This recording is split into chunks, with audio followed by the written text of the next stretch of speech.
Hi listeners, welcome back. Hi listeners, in the hot seat with me now is Mr. Pradeep Kar, who has been on the jury of Namma Bengaluru Awards ever since its inception.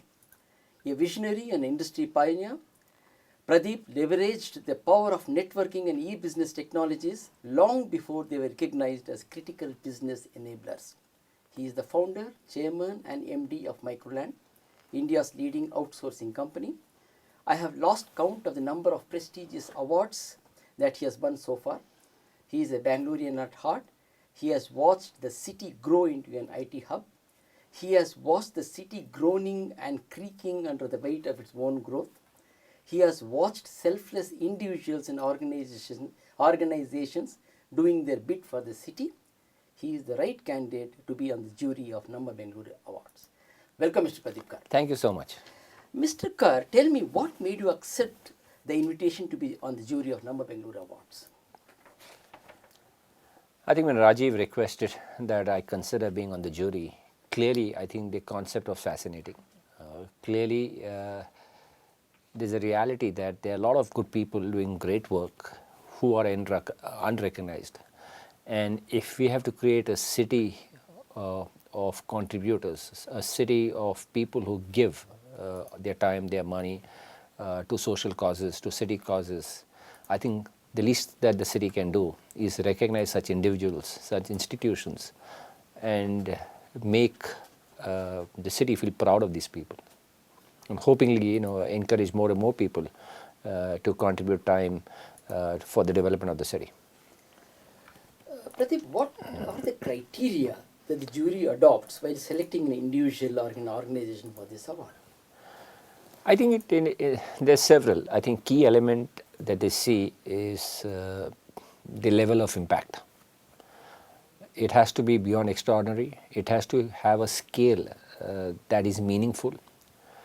It must have tenure, which is not recent. The person or the institution must be involved for a period of time.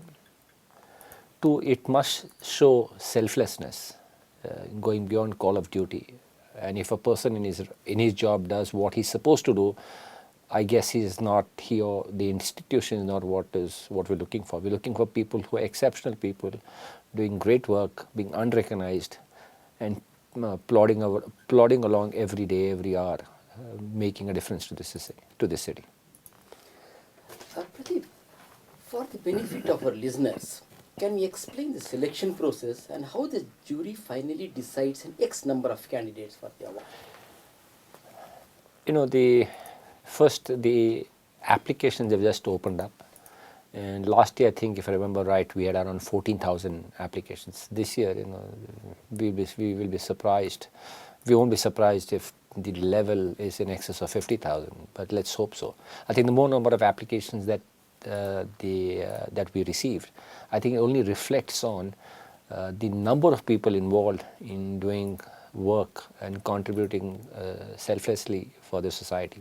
So we'll be very delighted as the scale of the number of people that increases.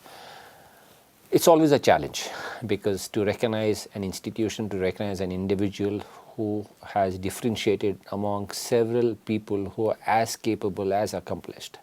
So first we ensure that the criteria of the nomination is within the guidelines. Therefore, shifting happens. Second, we look at is that within the people who have nominated, we also try and reflect who's nominated and what are the exceptions they've done. A validation also happens. First, a broad shortlisting happens, based on prima facie meeting the criteria. Second, a ranking happens to look at scale. Third, a validation happens to say what the person has written in the application or has been nominated is what is actually the person's contribution. And the validation happens through, I would say, means formal and informal. We look at websites, we have people go and check the location, the type of work they've done, we take references, etc. And then the debate happens. Last year what we did was we created ranking systems to say if every jury member had approximately 10 points, let each jury member rank those 10 points on basis of the criteria that were nominated. And the criteria, as I mentioned earlier, has level of impact, sustainability of effect, tenure of impact, and meeting the criteria. We also tend to get people who done great work, unfortunately who are not in the city of Bangalore, and currently the criteria is restricted for contributors to the city, I think 180 wards of Bangalore. And then further shortlist will happen out of 10 per award. Then the jury meets and debates and discusses. It's not always an easy decision. And the more difficult the decision, I think the better the quality of the people are being nominated. And finally, we just take, we have to take a call, unfortunately, and a institution gets selected. And ideally, all the 10 that we shortlist are as accomplished to achieve an award. But I always say, choosing the best among the best. yeah, so our entire sense is the larger the number of applications only reflects that more and more people are doing good work. Pradeep, are self-nominations allowed? For instance, can an individual and organization nominate themselves? I would just say that first, jury can't nominate. We want to ensure that there's no biases that we have on that context. In situations, ideally it should be an external nomination, but I'm sure the jury will accept an exceptional person who just feels that he feels embarrassed someone else nominating him and nominates himself. Our entire essence is it doesn't matter how the nominations come, as long as great people table the work that they're doing. And you validate, you count. Yeah. Everything has to get validated because when an award gets done, it also reflects on the sustainability of that individual. And I think we have started this year trying to track progress of the people who won the awards. So we know it only reinforces that the selection criteria was right. Pradeep, when a citizen wishes to make a nomination, what all things he or she should keep in mind? First, what the person should keep in mind is that the genuineness of work. Right? Everyone wants an award, right? But clearly, we want to recognize the best among the people who are not recognized.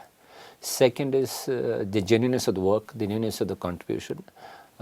Second would be, consistency of what the person is doing. It's not a one-off event or one-off transaction that happens.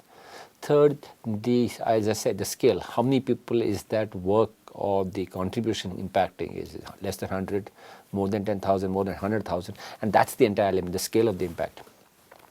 Fourth, how many people would feel similarly of that individual that you're planning to nominate? Fifth, are you able to substantiate the work? It cannot be I think, I feel. It must be substantiated. It must be validated. It must have to have an audit basis on that basis. And clearly, I think the entire essence is if citizens start feeling and starting nominating, it does not matter whom they nominate. I think the first sense of each individual in Bangalore would be, I think I must recognize one person, even if he's made an impact to one people. Just recognizing great work being done. It doesn't matter if he may not win the award. I think it's start off a journey of looking at people who make a change.